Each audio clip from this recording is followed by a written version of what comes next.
Hey guys, and welcome back to my channel. Today we have a very exciting tour, a 2022 Kia Telluride Nightfall Edition. But we're going to take this tour up a notch and not only talk about the Nightfall trim, but this is going to be a very thorough Kia Telluride tour so we can talk about how this works for families of all shapes and sizes. I have 3 car seats, a stroller, a giant cup, a diaper bag, all the things that we want to know to see how well it will fit your family. Special thanks to Continental for sponsoring today's video. Stay tuned till the end. We will talk about which Telluride trim I like and which Continental tire I would recommend. Okay, so the Telluride has been refreshed for 23, and it's kind of a controversial refresh. A lot of people are actually preferring the looks of the 22. So I'm going to talk about what the 22 has and what's gone away on now the 23. First things first, this Telluride badging up here. I love this badging. I think it's so fun to have it on the front. They have nixed this for 23. Another big upgrade they took away in 23 were the amber square boxes right here.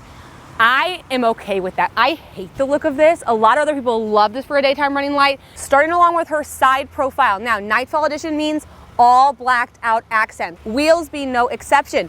These 20-inch rims look beautiful. The multi-spoke, the gloss black, and they are met with some 20-inch tires. If you're wondering which tires I recommend, well, Continental and I have decided to team up to tell you which ones will be the most versatile for your family. Okay, and then moving along to the rest of her side profile, again, we're met with some beautiful blacked out elements. Black around the windows, black mirror caps, black door handles, black gloss roof rails, and overall she has a really beautiful boxy exterior. I like big and boxy and kind of squared off. I think it makes the car look high-end, looks more like that rugged family car that I think they're trying to bring to the table. Now let's take a look at her back end. I am missing a little bit of a wraparound taillight right here. I would just like to see maybe a little bit, just something to come out here to kind of break up all of this black. But I actually do love the back end once you get back here on the Telluride. I think these taillights are beautiful, interesting, different, basically the opposite of what I think that their headlights are. Would love to see this wiper kind of tucked underneath here. We've got our new Kia logo, new for 21. They've redesigned the logo. I love it. People don't. I think it's darling. Some more blacked out Telluride badging here, and then a little bit of an all-wheel drive badging. So anyway, I think the exterior is darling. People are really comparing it to a car like the Range Rover, and it's just really kind of bringing that rugged look. So let's get into the interior. We'll talk about some of the driver's comfort and safety features, and then we will get into the meat of this video, which is where are your kids gonna go? All right guys, so here's a shot of me in this 2022 Kia Telluride Nightfall EX Edition. So this is the EX trim, one of the mid trims. Stay tuned till the end though, because I'm actually going to take you through the car building process, and I'll tell you which Telluride trim I recommend. EX, like I said, is kind of mid-tier. Now, let's start by breaking down the door panel. We have a little bit of a wood trim here. Honestly, I'd like to see that incorporated like somewhere else and a little bit more in the vehicle. Like, I'd love it to continue to go on down there. Besides that, some great chrome, some flat black. I do really like the chrome on the window buttons. I think that is kind of a fun addition. We have some contrastation right here, and then our sound system. So no upgraded sound system on the EX trim, but honestly the standard sound system is actually pretty good. Let me get you over to the other side and we'll talk about some more of the convenience features. All right, so let's take a look at the driver's seat of this 2022 Telluride. The steering wheel is beautifully designed. I love the spoke steering wheel. We have our Kia logo right here, chrome buttons, all of our things like our Bluetooth, and then our cruise control and our automated cruise control are right here. The dash on the EX Mobile is a little boring, but that's okay because, guys, this car for MSRP is affordable. I think what gets really annoying about the Telluride is the EX trim is around a $40,000 vehicle. So if you take feature to feature this car versus an Explorer, a Highlander, the Kia actually comes out underpriced. However, the markups on the Kia Telluride are insanity. I have heard people paying over $20,000 over MSRP for a Telluride. So that makes that very difficult. So if you can get a car for MSRP or slightly above, I think you're actually getting a really great value no matter what trim you go for.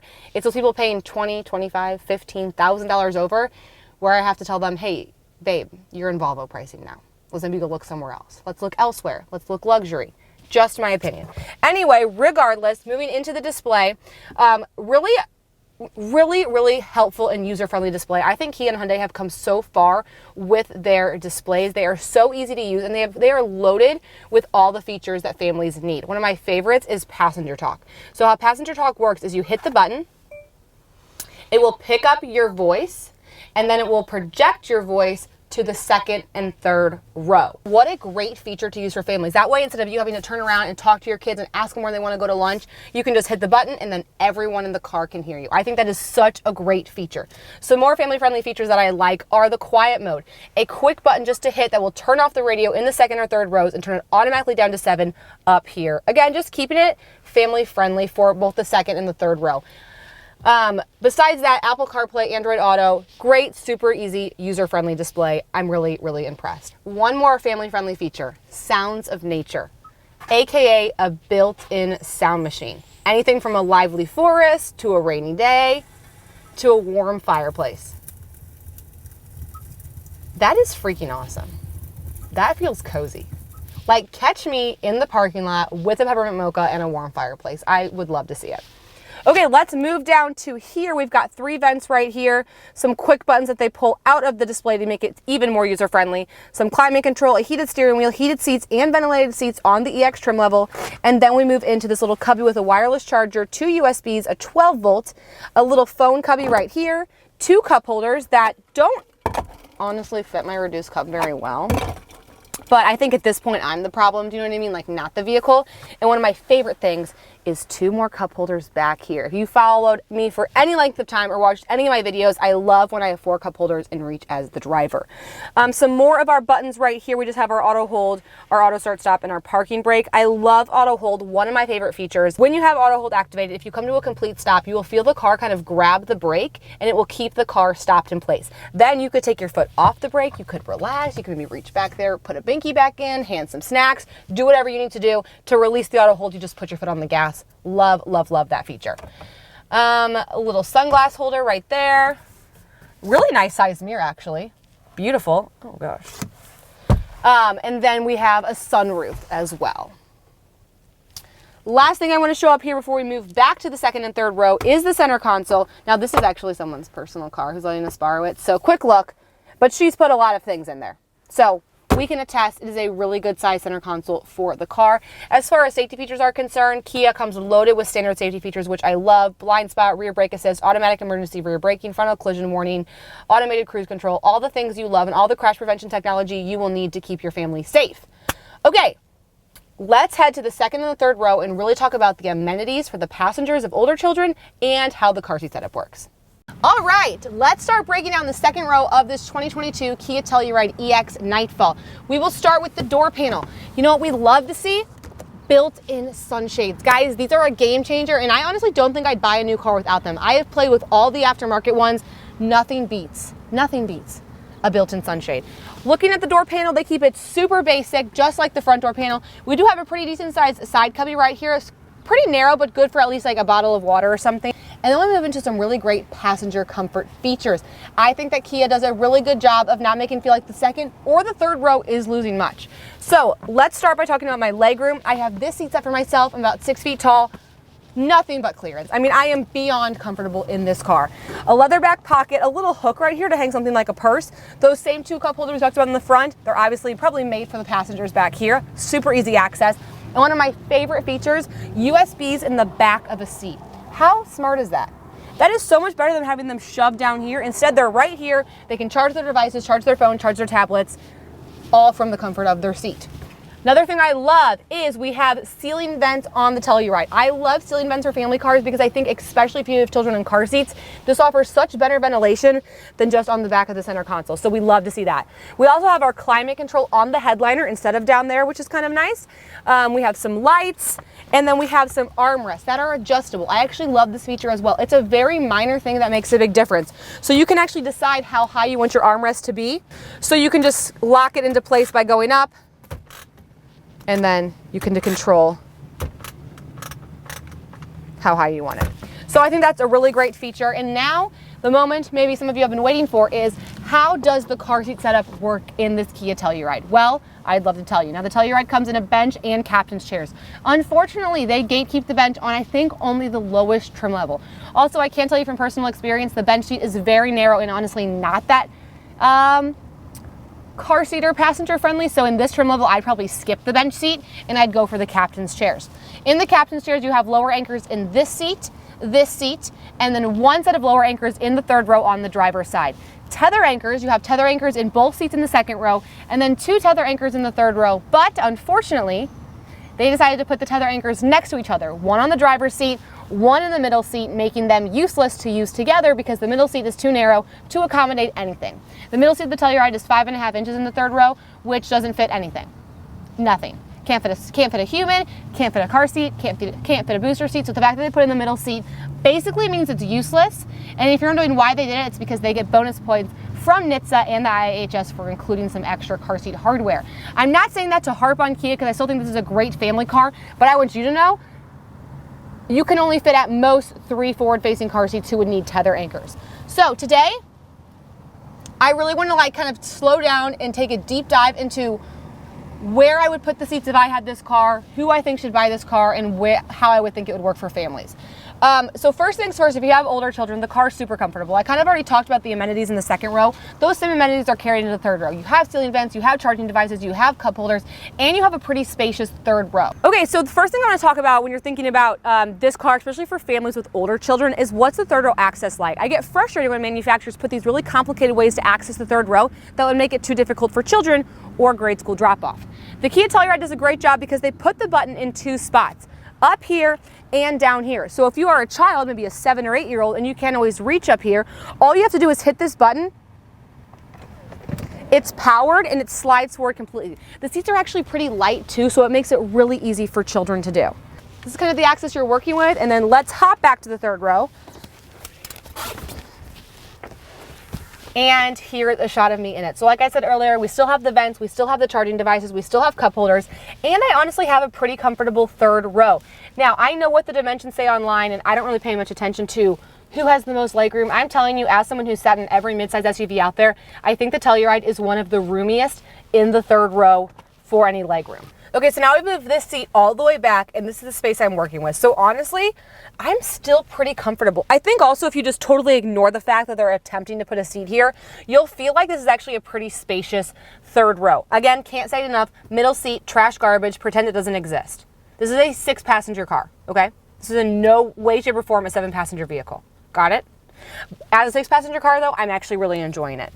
And now we've just moved this seat slightly up, still giving honestly plenty of room to the passenger in front of us. And as you can see, I'm beyond comfortable. I could literally ride back here for a very, very long road trip.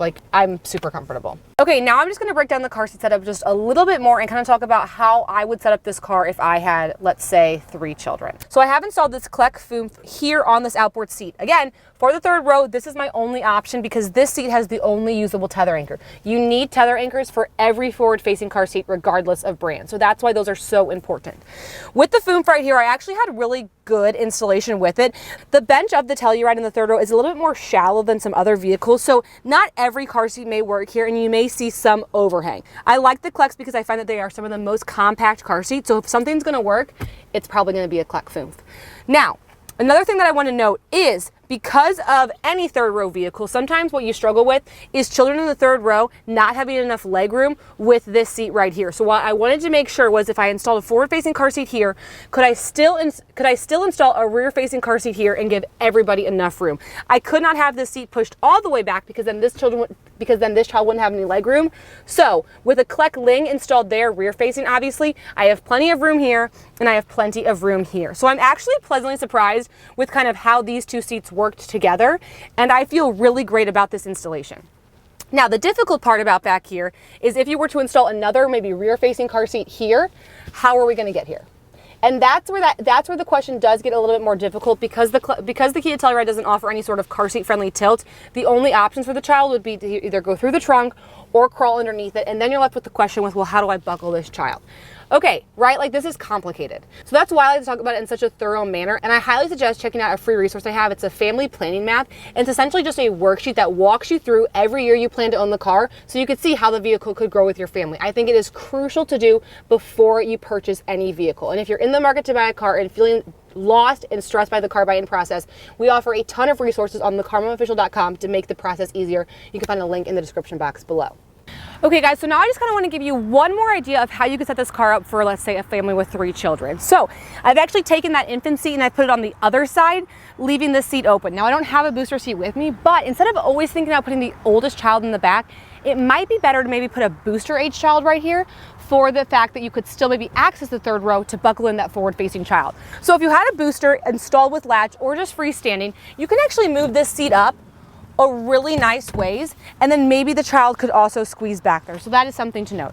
If you have no child here, or like a child who's out of a car seat, then you would just have the ability to push that forward, and then you could go back here and buckle in that forward-facing child, push this back, and then your older child could sit here as well. Also, it'd be a good idea for mom to sit here if you want to bring home a new baby and you want to have the ability to safely sit back here with the children. This could also be a great way to set up the vehicle. So I know that was a lot, just trying to, like I said, make this very thorough and give you lots of different ways to see how this car could work for you and your growing family. Okay, so now let's talk about the trunk space. So these mid-size SUVs, they always disappoint when it comes to the trunk space. The Telluride, though, actually has decent trunk space for the size of the vehicle. This is the trunk space with the third row up of the Telluride. Now, I always tell families, if you're gonna have a child in the third row, you have to be able to live with this trunk space. I know a lot of people wanna put down this side of the third row and then put things in there, but that makes that seating position so much more dangerous for this child because now that giant stroller is now a major projectile. So let's try to keep it up. Let's try to live our life the best we can. And I actually think we're working with some pretty decent trunk space. If you look underneath here, you actually have quite a bit more room as well. This is also a place where you could hide the privacy cover if you needed to. So that's great. We do have a spare tire underneath here as well. And now we're gonna come get an Upper Baby Vista stroller and we're gonna see if it fits with the third row up. Okay, so we have an Upper Baby Vista stroller here. And I mean, I think it fits well. Honestly, for the mid-size category, like this is what we're working with. If you guys want more trunk space, you're gonna have to look at something. No. She's fine. She just didn't know she was fine. Anyway, if you're looking for some more trunk space, you're gonna have to go up to something a little bit more full-sized, like the Expedition, the Suburban, the Wagoneer, and those are about double the trunk space that we see in this car, just to give you an idea of reference. So if you need a lot more, it's the minivan or full-size life for you because the Telluride actually is one of the best in class. I really hope you enjoyed this in-depth look at the Kia Telluride. One question I get asked all the time is how does this compare to the Palisade? Well, they are actually fraternal twins, so they function the exact same. They have the exact same car seat setup, the exact same spacing, they just look a lot different. So everything I talked about from a car seat standpoint on the Telluride, I would say the exact same things on the Palisade. So if you liked this car, you liked the space, and you think it'd be a good option for your family, but you just want to look at something else, the Palisade is her fraternal twin. So thank you guys so much for watching. Thank you to Continental for sponsoring today's tour, and we will see you guys next time. And if you're wondering what tire I'd recommend for this 2022 Kia Telluride, Continental and I are here to tell you. If you've never shopped on ContinentalTire.com, they make it very easy to find your next tires. Simply just click on tires, then you can search by vehicle, by tire size, or even by your plate. Now, I'm going to scroll down to crossover tires because this is a crossover. If I scroll on down, I want something that is light for trucks and SUVs and also an all-season tire. So the Cross Contact LX25 is the perfect tire for this 2022 Kia Telluride Nightfall. All right, y'all, let's build my very own 2022 Kia Telluride. Okay, they make it pretty simple in the beginning. 4 trims, LX, S, EX, and SX. And it's crazy to see these starting prices because the Telluride is so affordable at MSRP. They are just going for so much over. I honestly think an SX for $42,000 is a pretty good bang for your buck. So that's what I'm going to go with. I like the SX trim level. They make it really easy that you can compare the trims right here and see the different features on them. It even says okay, so what has it, what's optional, what's not. But I just feel to really feel like I have that nice Telluride luxury experience, your girl wants the SX. So that's what I'm going to do. Color options. So these are the colors that are included, and then other colors are an additional $495. I don't really think you can go wrong. I mean, I think this dark moss is even kind of cute. I don't really like that. I don't like that. White's not bad. This wolf gray people are loving. I'm going to go with the green because I'm crazy like that. Gray leather, black leather, or an espresso. Oh, that's fun. What if I had espresso and green? Who am I today? Okay. So that's where we're at right now. And then you can see if you want to add any packages or upgrades. But if I'm being honest, the SX comes pretty well equipped. So I actually think I'm just going to keep it there. You can click here to see your full options list. Add on any of these additional things. Oh, I definitely want to add all-wheel drive. And then once I add the all-wheel drive, then I have the option to add the SX or the Premium. Now the Premium does give me some good comfort, especially for the second row. So you can see I have heated and ventilated seats in the second row. I also have heads-up display. I want it. But I don't know if it's bang for your buck. It's not really any additional safety features, which is kind of what I base this on. So I feel like from a safety and convenience feature, I'm happy with where it's at. If you wanted to add more comfort and like just fun technologies, you could add the premium. The Nightfall package, I don't know. It's not, I mean, it's just a lot of blacked out elements. So if you're into that look, go for it. I kind of like what I got going on right now. So that's going to finish my build of a 2022 Kia Telluride SX. Pretty basic. MSRP of $46,000. I think it looks good.